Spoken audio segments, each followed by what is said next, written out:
আসসালামু আলাইকুম।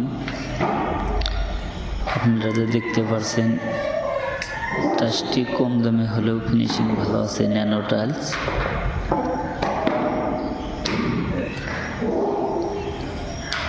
এদিকে বাথরুম কমপ্লিট হয়ে গেছে, ফিটিং কামটা শেষ, খালি সাফা করে জয়েন্ট মেরে দিলে ক্লিয়ার হয়ে যাবে। বাথরুমের ফ্লোয়ার 3 mm গ্যাপ দেওয়া আছে, এগুলো ইপক্সি মারতে হবে।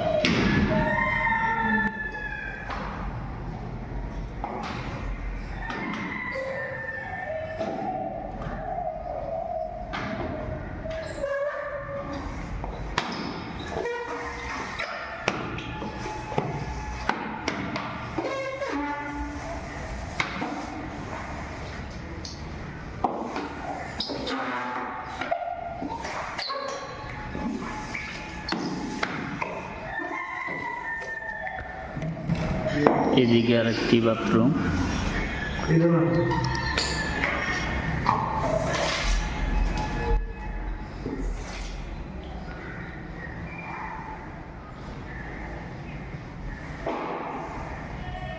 এদিকে একটি ব্যালকনি আছে, ব্যালকনিতে ম্যাট পলিশ টাইলস দেওয়া আছে।